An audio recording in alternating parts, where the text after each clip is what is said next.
이 시간 자리에서 일어나셔서 우리에게 주시는 하나님의 말씀을 함께 보시겠습니다. 빌립보서 4장 11절부터 13절까지 말씀을 함께 보시겠습니다.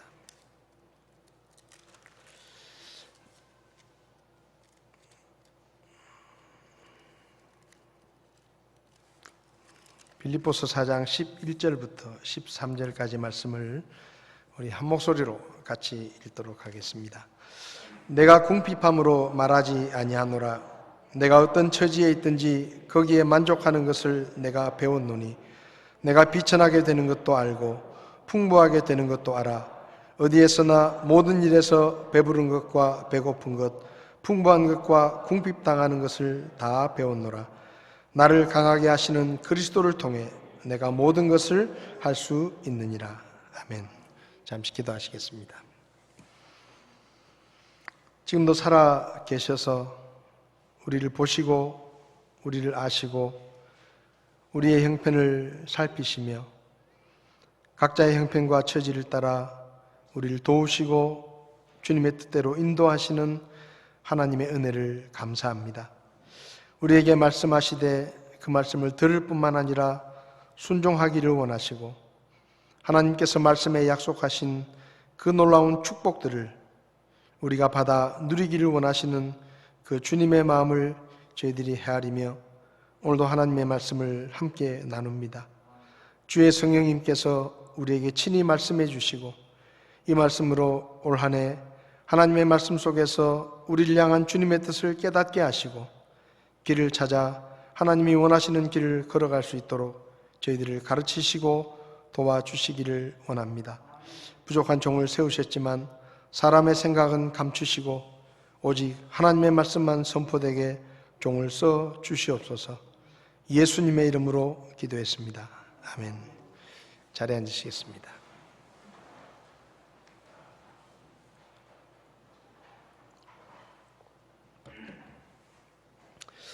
지난해 12월 달에 영남일보와 에이스 리서치라는 여론조사 기관에서 대구 경북 지역에 거주하는 성인 남녀 1,060명을 대상으로 현재 자신의 삶의 질에 얼마나 만족하느냐라는 질문을 해서 삶의 만족도를 조사한 적이 있습니다. 35.7%가 전혀 만족하지 못한다. 33.7%는 다소 만족하지 못한다. 그렇게 응답을 해서 69.4%가 10명 중에 7명 정도가 나는 내 삶이 만족스럽지 못하다 라고 대답을 했다고 합니다. 반면에 21%가 다소 만족스럽다. 그리고 4.3%가 매우 만족한다. 그렇게 대답을 해서 10명 중에 3명 정도만 그저 그럭저럭 만족스럽게 살고 있다. 그렇게 응답을 했습니다. 코로나 사태가 터지고 나서 조사한 것이기 때문에 아마도 이 코로나 환경 때문에 삶의 만족도가 많이 떨어지고 그런 결과가 나왔다고 생각이 듭니다. 어찌됐든 만족스럽지 못하다라는 응답이 연령과 또 세대와 계층을 다 통틀어서 압도적으로 많이 응답을 했습니다. 1년 이상 지속되고 있는 이 코로나19 때문에 사실 우리의 삶이 많이 힘들어졌고 만족도가 떨어진 것이 사실입니다. 코로나가 계속되면서 전에 없었던 새로운 말들이 많이 생겨났습니다. 코로나 때문에 우울감을 느낀다라는 말로 코로나 블루라는 말이 생겨나더니 이 코로나가 좀 더 계속되니까 코로나 때문에 분노한다. 그래서 코로나 레드라는 말이 생겼습니다.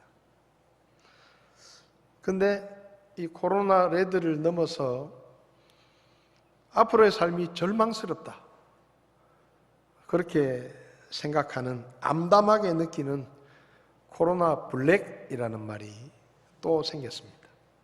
그러니까 1년 사이에 이 코로나와 관계돼서 새로운 말들이 많이 쏟아져 나오고 있습니다.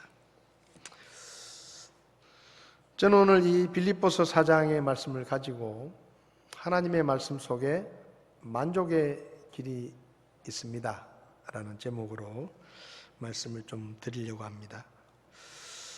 사도 바울은 오늘 본문에서 나는 만족스럽다, 나는 지금 내 삶에 만족하고 있다 라고 썼습니다. 나는 비천하게 살 줄도 알고 풍부하게 살 줄도 안다. 배부를 때도 나는 만족하고 배고플 때도 만족한다. 궁핍할 때도 나는 만족하고 풍족할 때도 나는 만족한다. 나는 모든 상황 가운데서 만족할 수 있는 비결을 배웠다 라고 사도 바울은 말합니다. 근데 성경을 보고 사도 바울의 삶을 조금만 살펴보면 정말로 이 말이 사도 바울이 한 말인가? 라고 의심이 들 정도로 사도 바울의 삶은 끊이지 않는 고난과 고통, 위협과 핍박 속에서 전혀 만족스럽지 못한 그런 삶을 살았던 사람이 바로 사도 바울입니다. 그래서 이 말을 들으면 이게 진짜 사도 바울이 한 말인가? 우리가 생각할 때 사도 바울은 끊임없는 고난과 핍박을 받으면서 가는 곳마다 얻어터지고 목숨의 위협을 받고 고난을 받고 감옥에 갇히고 매를 맞고 돌에 맞고 이런 숱한 파란만장한 인생을 살았는데 보통 사람보다 훨씬 더 고통스럽고 불편한 삶을 살았는데 그 사람이 나는 만족한다 그렇게 말했다는 것이 믿기 어려울 정도로 사도 바울의 삶은 힘겨운 삶이었습니다. 고린도후서 1장을 보면 사도 바울은 아시아에서 우리가 복음을 전하다가 당한 고난을 이야기하는데 감당하기 어려운 환난을 당해서 살 희망까지 잃어버렸고 마음속으로는 사망 선고를 받은 것 같은 그런 고난을 받았다라고 썼습니다. 형제들아 아시아에서 우리에게 닥친 우리의 고난에 대하여 너희가 모르기를 우리가 원치 아니하노라. 우리가 힘에 겹도록 한량없이 눌려 심지어 생명까지도 단념하고 우리 속에 죽음의 선고를 받았으니 이것은 우리가 우리 자신을 신뢰하지 아니하고 죽은 자들을 일으키시는 하나님을 신뢰하게 하려 함이라. 아시아에서 우리가 복음을 전하다가 정말로 힘에 겹도록 한없이 눌리면서 살 희망까지도 끊어지고 마치 우리 마음속에 사형 선고를 받은 것 같은 그런 시간들을 보냈다라고 바울은 말했습니다. 또 고린도후서 11장을 보면 사도 바울이 자기가 복음을 전하면서 당했던 고난을 아주 적나라하게 나열을 하고 있는데 우리가 그 말씀들을 읽으면 읽기만 해도 가슴이 답답하고 먹먹하고 한숨이 나오고 눈물이 날 정도입니다.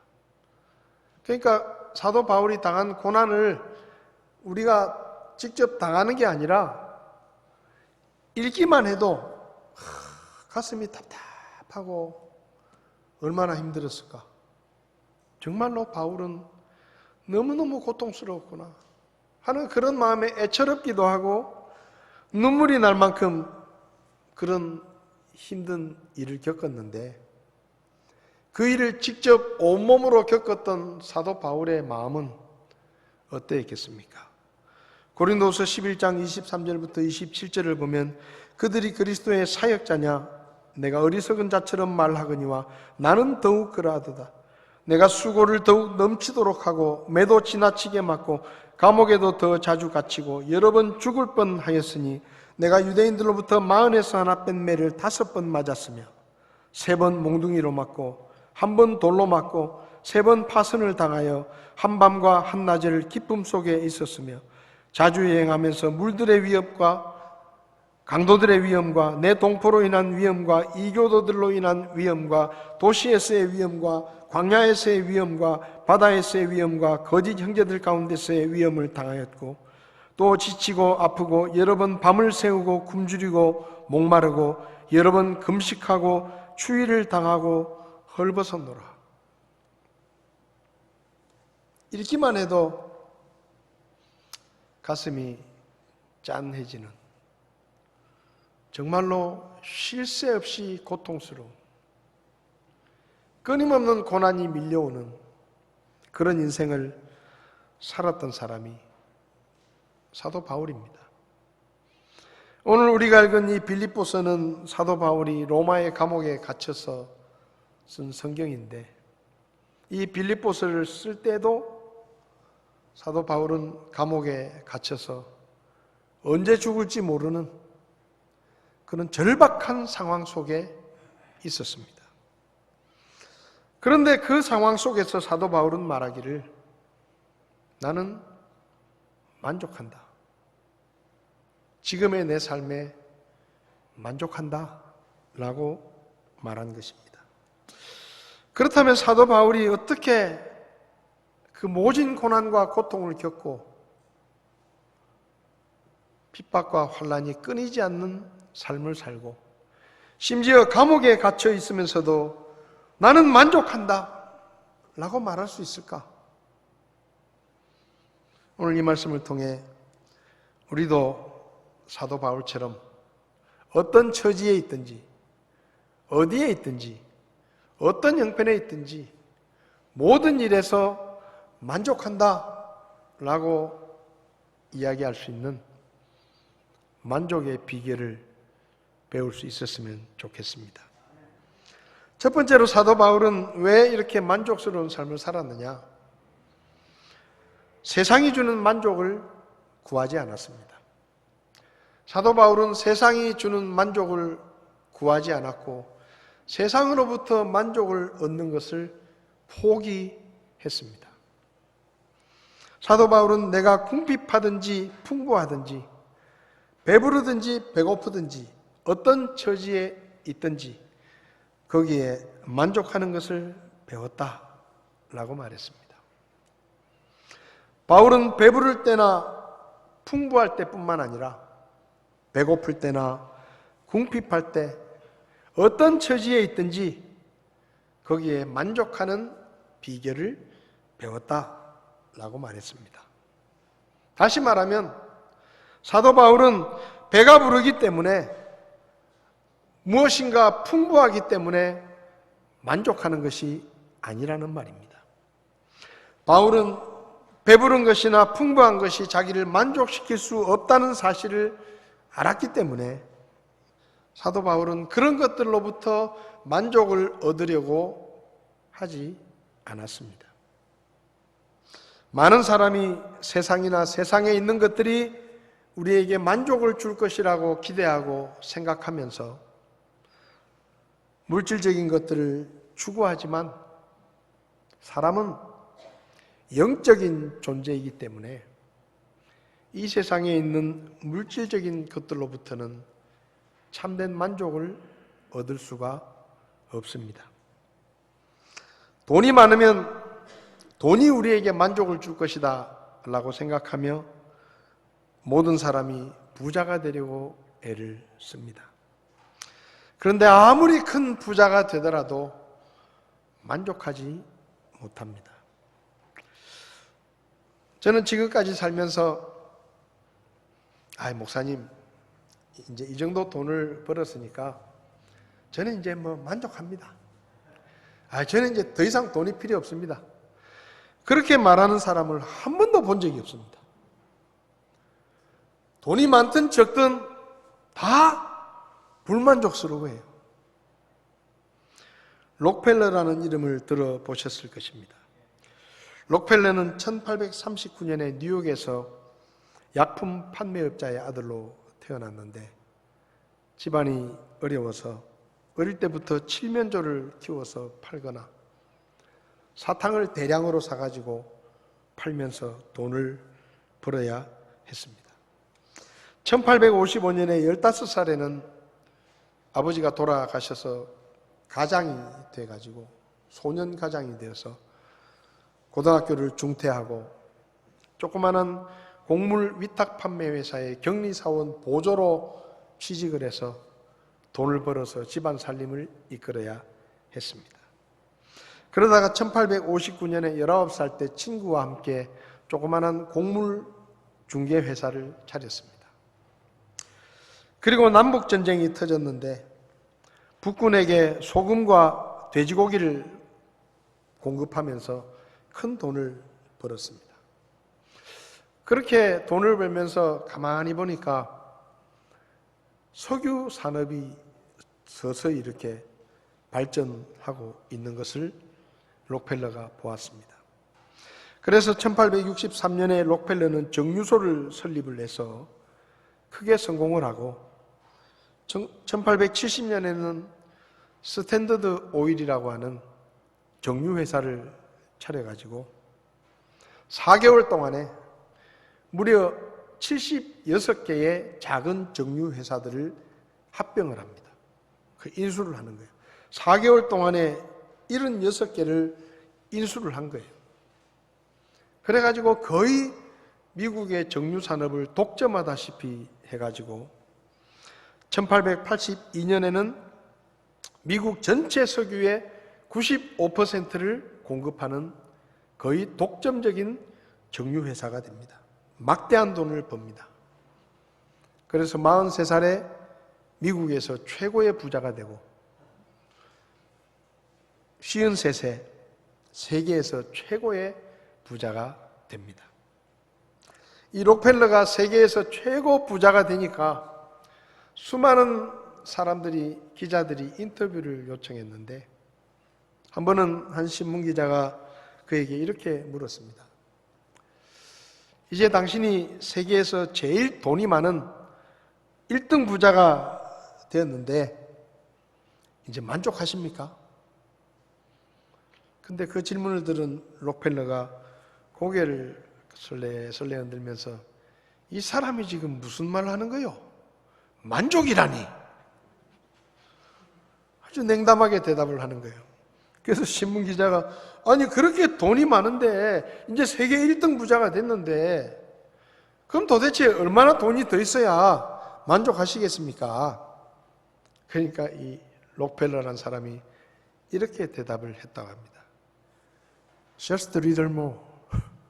조금만 더. 조금만 더.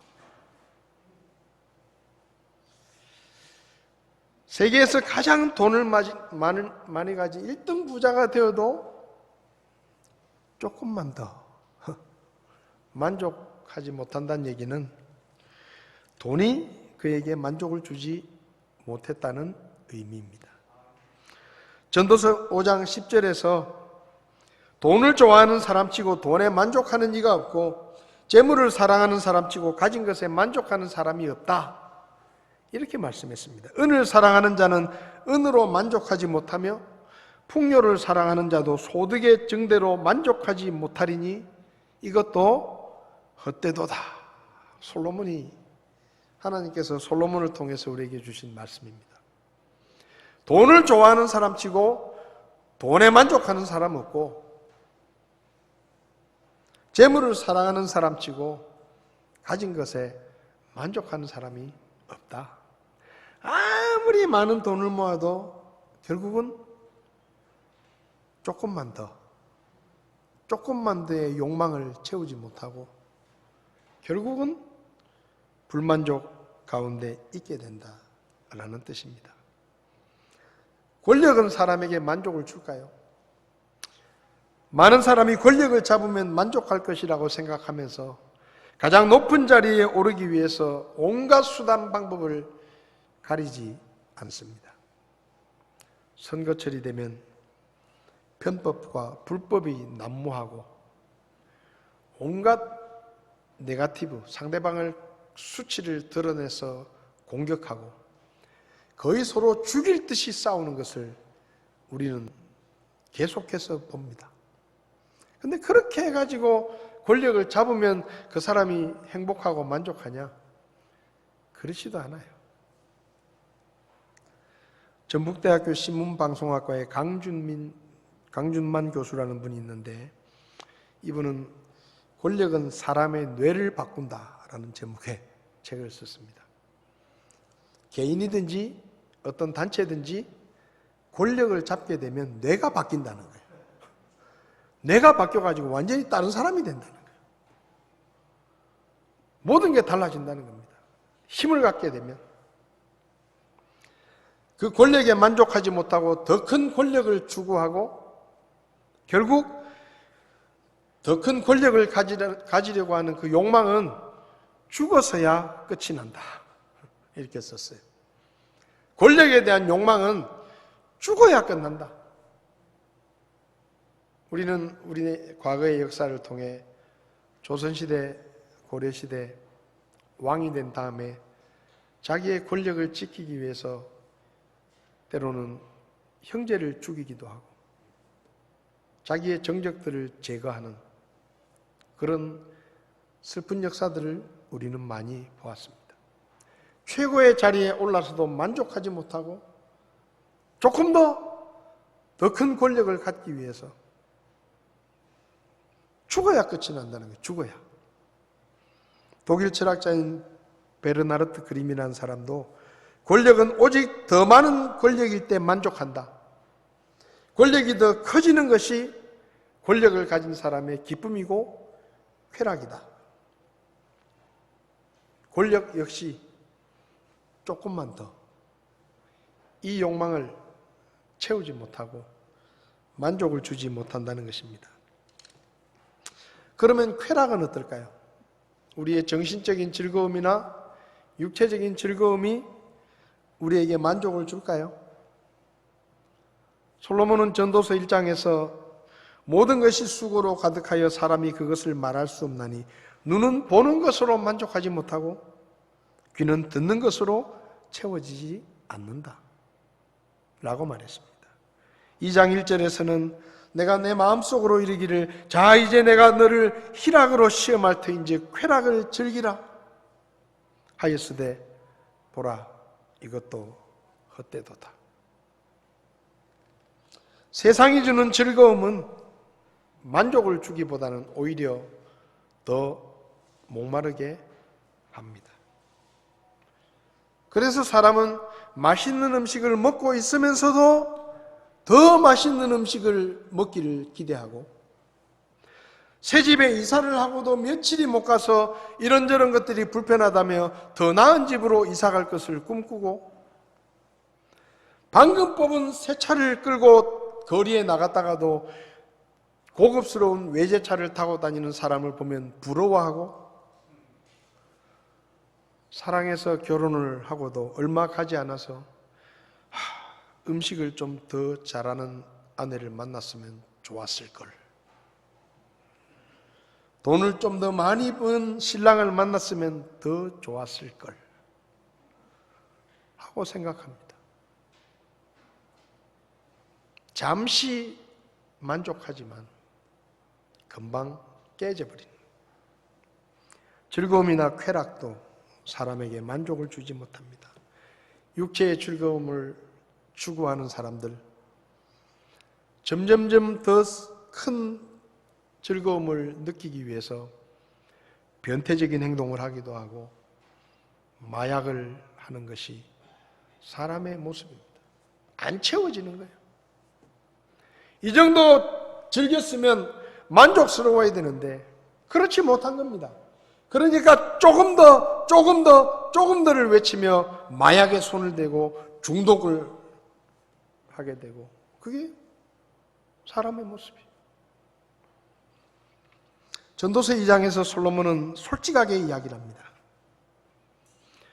내가 나를 위해서 큰 일들을 벌렸나니 내가 나를 위하여 집들을 짓고 나를 위하여 포도원들을 세웠으며 나를 위하여 정원들과 과수원들을 만들어 그 안에 온갖 열매 맺는 나무들을 심었고 나를 위하여 물 연못들을 만들어 그것들로 나무를 내는 숲에 물을 주게 하였고, 나를 위해서 남종들과 여종들을 구했고, 내 집에서 종들이 태어나게 했고, 또한 내가 나보다 먼저 예루살렘에 있던 모든 사람들보다 크고 작은 가축들을 더 많이 소유하였고, 또 나를 위해 은과 금과 왕들이 소유한 특이한 보물과 여러 지방의 특이한 보물을 모았고, 나를 위해서 노래하는 남자들과 여자들을 두었고, 악기와 같이 사람들의 아들들이 기뻐하는 것과 온갖 종류의 기뻐하는 것을 두었노라. 이처럼 내가 위대한 자가 되어 나보다 먼저 예루살렘에 있던 모든 사람들보다 더 번창하게 되었고, 내 지혜 또한 내게 남아 있었도다. 또 무엇이든지 내 눈이 원하는 것들을 내가 금하지 아니하였고, 내 마음이 어떤 기쁨이라도 누리는 것을 내가 막지 아니하였고, 내 마음이 내 모든 수고를 기뻐하기 때문이라. 이것이 내 모든 수고로 인하여 얻은 내 몫이었노라. 그때 내가 내 손이 이룩한 모든 일과 내가 수고하여 행한 수고의 모든 열매를 바라보았는데, 보라, 그것이 헛되더라. 하고 싶은 거 다 해봤다. 갖고 싶은 거 다 가져보았다. 기쁨을 주는 것들은 내가 다 해봤다. 세상의 모든 지혜를 가져보았다. 이전의 왕들보다 훨씬 더 많은 것들을 가져보았다. 그런데 그게 만족을 줄 거라고 생각했는데 아무 유익이 없더라. 다 헛것이더라. 사도 바울은 이것을 알았습니다. 하나님의 말씀을 통해 이 세상에 있는 것들, 물질적인 것들이 결코 사람에게 만족을 주지 못한다는 것을 사도 바울은 알았습니다. 그래서요, 사도 바울은 애시당초 이 세상으로부터 만족을 얻는 것을 포기했습니다. 바울이 말했잖아요. 내가 이전에 나에게 좋았던 것들, 유익하던 것들을 배설물처럼 버렸다. 왜? 그것들이 만족을 줄 것이라고 생각했는데 정말로 예수님을 만나고 하나님의 말씀을 제대로 깨닫고 나니까 다 헛거더라. 그래서 다 버린 겁니다. 사도 바울이 어떻게 만족하는 삶을 살았느냐? 세상이 주는 만족을 포기했습니다. 세상은 나에게 만족을 줄 수 없다는 것을 인정했습니다. 그리고 세상으로부터 만족을 구하려는 행동을 그쳤습니다. 그리고 나서 그는 예수님께서 주시는 만족을 선택했습니다. 사도 바울은 배부르든지 배고프든지 궁핍하든지 풍부하든지 어떤 처지에 있든지 거기에 만족하는 비결을 배웠다라고 이야기했는데, 사도 바울이 말한 만족하는 비결이 뭐냐? 13절입니다. 나를 강하게 하시는 그리스도를 통해 내가 모든 것을 할 수 있느니라. 어떤 분들은 이 말씀을 예수 믿는 사람들은 모든 것을 다 할 수 있다, 다 잘 될 거다, 만사 형통하는 그런 성공의 법칙으로 이해를 하지만 문맥을 보면 이 말씀은 그런 뜻이 아닙니다. 이 말씀은 내가 궁핍하든지 풍부하든지 배부르든지 배고프든지 내가 어떤 처지에 있든지 어디 있든지 내가 항상 만족하는 삶을 살 수 있었던 비결은 바로 예수님 때문이다 라는 말입니다. 예수님이 주시는 능력 때문에 나는 모든 상황 속에서 만족하고 기뻐할 수 있었다라는 말입니다. 이 말씀을 정확하게 이해를 하려면 12절 말씀을 잘 이해해야 합니다. 12절을 보면 내가 비천하게 되는 것도 알고 풍부하게 되는 것도 알아. 어디에서나 모든 일에서 배부른 것과 배고픈 것, 풍부한 것과 궁핍당하는 것을 다 배웠노라. 여러분, 이 말씀이 좀 이상하지 않습니까? 배고프고 궁핍할 때 만족하는 것은 배워야 됩니다. 이건 배운 사람만이 할 수 있는 거예요. 그죠? 배고프고 뭔가 부족하고 삶이 만족스럽지 못하고 궁핍할 때 그 속에서 만족하는 것은 그냥 되는 게 아니에요. 이건 배워야 되는 거예요. 근데 배부를 때 모든 것이 풍부할 때 만족하는 것은 안 배워도 다 할 수 있는 겁니다. 그렇잖아요. 배가 부르고 모든 것이 다 부족함이 없이 풍부한데 거기서 만족하는 거 누가 못하겠어요? 그렇지 않습니까? 근데 사도 바울은 이렇게 말해요. 내가 배고플 때도 만족하는 것을 배웠고 배부를 때도 만족하는 것을 배웠고 부족할 때도 만족하는 것을 배웠고 풍부할 때도 만족하는 것을 배웠다. 이렇게 말합니다. 비결을 배웠다. 이 말은 배가 부를 때 모든 것이 풍족할 때 사도 바울이 만족한 이유가 배가 부르기 때문이 아니고 모든 것이 풍족하기 때문이 아니라는 말입니다. 그러니까 배고플 때나 배부를 때나 부족할 때나 풍부할 때나 변함없이 만족할 수 있는 만족의 비결을 배웠는데 그것은 무엇이 풍부하기 때문에 배가 부르기 때문에 만족하는 본능적인 만족과는 다른 것이라는 거예요. 그럼 그게 뭐냐? 예수님 때문에 만족하는 것입니다. 사도 바울은 예수님 때문에 어떤 처지에 있든지 만족하는 비결을 배웠습니다. 이 만족의 비결을 배운 사람의 삶은 어떤지 아세요? 배가 고프고 궁핍할 때도 불평하거나 원망하지 않습니다. 열등감에 빠지거나 비굴해지지 않습니다. 왜? 뭐가 있고 없고에 따라서 내 만족이 달라지는 것이 아니라 모든 것이 부족하고 배가 고프더라도 내 만족의 이유는 예수 그리스도이시기 때문에 나는 만족스럽다 이 말이에요. 그래서 무엇이 부족하다고 해서 불평하지 않습니다. 원망하지 않아요. 다른 사람 탓을 하지 않아요. 하나님께 비난의 화살을 돌리지 않아요. 열등감을 느끼지 않습니다.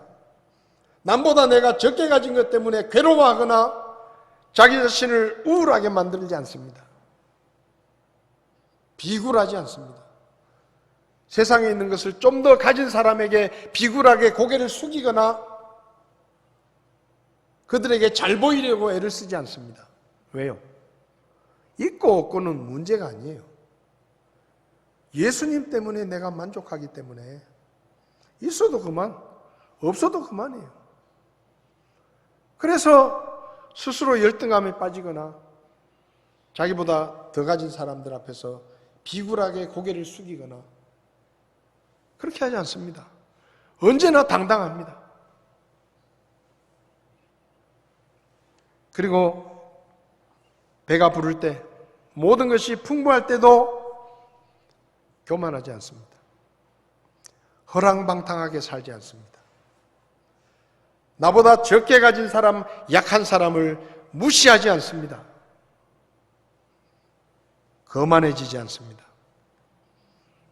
좀 가졌다고 해서 다른 사람을 대하는 자세와 태도가 달라지지 않습니다. 왜요? 뭐가 더 생겨서 내가 만족하는 게 아니다 이 말이에요. 예수님 때문에 만족하기 때문에 그냥 더 생긴 것은 현실일 뿐이지 그것이 내 마음에 더 만족을 주는 게 아니기 때문에 내가 더 가졌다고 해서 못 가진 사람을 윽박지르거나 갑질을 하지 않습니다. 왜? 있고 없고는 그 사람하고 나하고 다른 것뿐이에요. 내가 더 가졌으니까 저 사람보다 더 높고 내가 더 많이 가지고 있으니까 저 사람보다 더 우월하고 나보다 약한 사람, 덜 가진 사람을 마음대로 짓밟아도 되고 그런 생각을 하지 않습니다. 왜요? 내가 만족하는 이유가 가진 것 때문이 아니다 이 말이에요. 예수님 때문이기 때문에.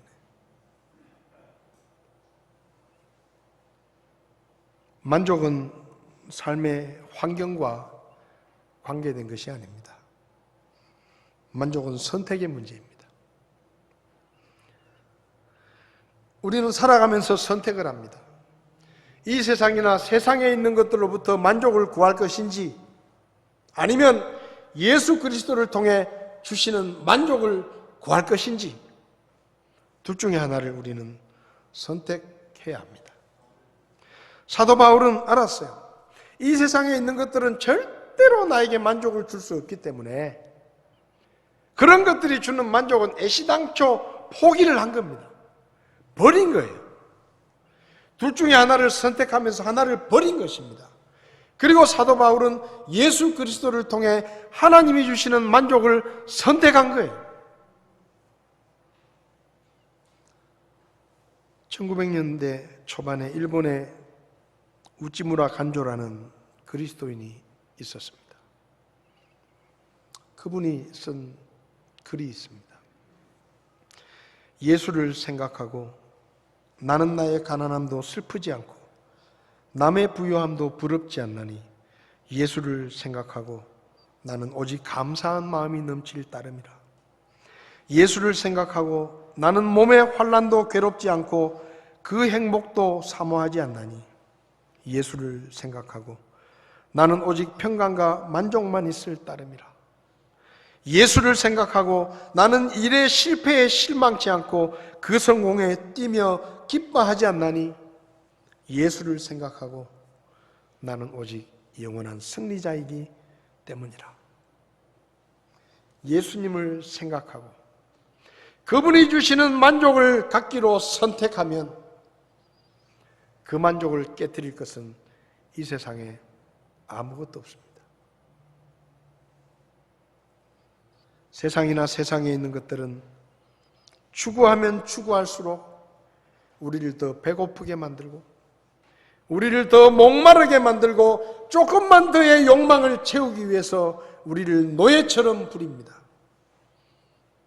우리가 볼 때는 사람이 돈을 쓰는 주인인 것 같지만 돈이 사람을 부리는 주인인 경우가 훨씬 더 많습니다. 돈 때문에 사람이 이렇게도 하고 저렇게도 합니다. 사람이 돈을 가지고 이렇게 해도 하고 저렇게 하는 게 아니에요. 돈 때문에 이렇게 하기도 하고 저렇게 하기도 해요. 돈이 주인이에요. 권력 때문에 권력을 잡으면 내가 권력을 사용하는 것처럼 보이지만 그게 아니고 반대입니다. 권력이 나를 좌지우지합니다. 내가 원치 않는 일도 권력 때문에 해야 하고 내가 하고 싶은 일도 권력 때문에 하지 말아야 됩니다. 왜요? 내가 주인이 아니에요. 권력이 주인이에요. 그런데 사람들이 자꾸 착각하죠. 이 세상에 있는 것들 우리에게 만족을 주지 못합니다. 하나님께서 이미 성경에 그렇게 말씀하셨어요. 돈 좋아하지 마라. 돈이 너희들에게 만족을 주지 못한다. 많은 재산을 가지려고 애쓰지 마라. 아무리 많아도 만족하지 못한다. 다 헛거다. 삼성그룹의 회장님이 얼마 전에 돌아가셨습니다. 저는 한 번도 본 적이 없는 어마어마한 돈을 갖고 계신 분이에요. 근데 그분도 10원짜리 하나 못 가져가셨더라고요. 10원짜리 하나도 못 가져가셨어요. 그 어마어마한 으리으리한 집에 살았지만 말년에는 병원에 갇혀 살았습니다. 그 으리으리한 저택에 땅 한 평도 가지고 가지 못하셨습니다. 그게 인생이에요. 많으면, 잘 살면, 좋은 음식 먹고, 잘 살고, 600만 원, 700만 원 한 옷 입고 다니고, 2억씩 하는 좋은 차 타고 다니고, 서울에 있는 비싼 동네에 정원이 있는 200평 넘는 집에 살면 발 뻗고 아무 근심 걱정 없이 만족하면서 살 것 같습니까? 그런 일은 절대로 일어나지 않습니다. 하나님의 말씀이 이미 선언하셨어요. 그래서 사도 바울은 일찌감치 포기한 겁니다. 아이고 그까짓 거 뭐 개나 줘버려라. 버린 거예요. 어차피 나한테 만족을 못 주는 거, 아무리 내 인생을 다 바쳐도 안 되는 거, 그거 일찌감치 포기하자. 되는 거 하자. 되는 거. 되는 게 뭐냐? 모든 것의 주인이신 예수 그리스도를 통해서 하나님이 주시는 만족을 선택한 겁니다. 여러분, 예수님을 생각하면 우리는 황홀을 해야 합니다. 황홀을 해야 돼요. 죄 때문에 죽음과 심판에 이르고 벗어날 수 없는 영원한 고통스러운 지옥의 형벌을 받아야 되는 우리가 예수님 때문에 구원을 받고 하나님을 아버지라 부를 수 있고 하나님의 나라를 상속받을 하나님의 자녀가 되었는데, 그 예수님을 생각하고도 만족스럽지 못하다면 그건 우리 문제예요. 믿음의 길을 걸으며 때로 시험과 고통을 받고 손해와 불이익을 당하고 고난과 시련을 당하지만 예수님 때문에 그게 개고생하는 게 아니고 하나님의 놀라운 상급이 있는, 가치 있는 고난이 된 거잖아요. 그거 생각하면 황홀해야 돼요. 이 세상에 잠시 있는 것들, 썩어 없어질 것들, 그거 좀 누리지 못해도 예수님 때문에 영원한 하나님의 나라에서 하나님의 나라 그 속에 속한 모든 것들을 누리며 영원한 행복을 누릴 수 있게 되었는데, 그까지 뭐 좀 없다고, 뭐 좀 불편하다고 만족하지 못하면 그건 우리가 잘못 사는 거예요. 믿음 때문에 고난과 시련을 겪고 때로 사망의 골짜기를 걸어가더라도 우리는 혼자가 아닙니다. 예수님께서 나와 함께 계시며 나를 도우시고 지키시고 끝까지 사랑하신다고 약속하셨는데 우리가 만족하지 못할 이유가 무엇입니까? 성도 여러분, 절대로 만족을 주지 못하는 세상이나 세상에 있는 것들, 그들이 주는 만족을 찾지 마십시오. 절대로 못 찾습니다. 절대로 못 찾아요. 우리에게 참된 만족을 주실 수 있는 분은 예수 그리스도밖에 없습니다. 그분이 모든 것입니다. 우리가 그분을 얻었다는 얘기는 모든 것을 얻었다는 이야기입니다. 부족함이 없습니다. 오늘 결정을 하십시오. 세상이 주는 만족을 추구할 것인지 예수님을 통해 하나님이 주시는 만족을 선택할 것인지 선택만 하면 됩니다. 다 일어나십시오.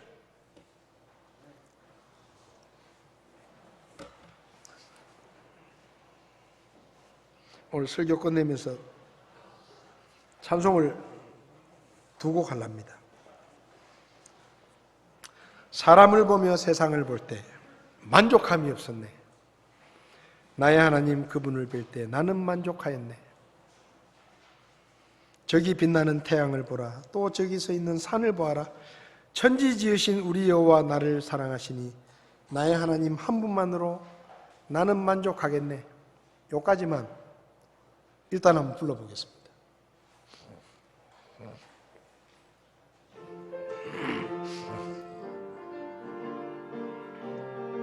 사람을 보며 세상을 볼 때, 사람을 보며 세상을 볼 때 만족함이 없었네. 나의 하나님 그분을 뵐 때 나는 만족하였네.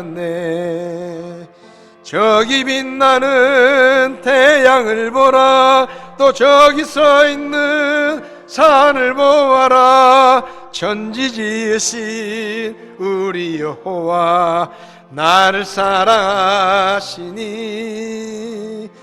나의 하나님 한 분만으로 나는 만족하게. 나의 하나님 한 분만으로, 나의 하나님 한 분만으로 나는 만족하겠네. 여러분, 사람을 보고 세상을 보면 없습니다. 만족이 없어요. 그러니까 우리에게 참된 만족을 주시는 주님을 바라보시기 바랍니다.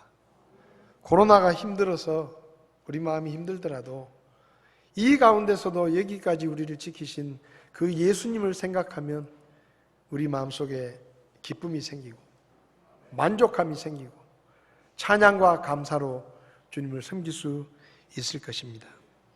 우리 침례교 찬송가 329장 은혜 한량 없으신 주님, 가사가 참 좋습니다. 주의 은혜 생각할 때 세상 걱정 다 사라지네. 주님 한 분만으로 내게 만족 넘치며 모든 시험 이기네. 우리 이 찬송 1절과 1절 두 번 하겠습니다. 1절만 두 번 하겠습니다.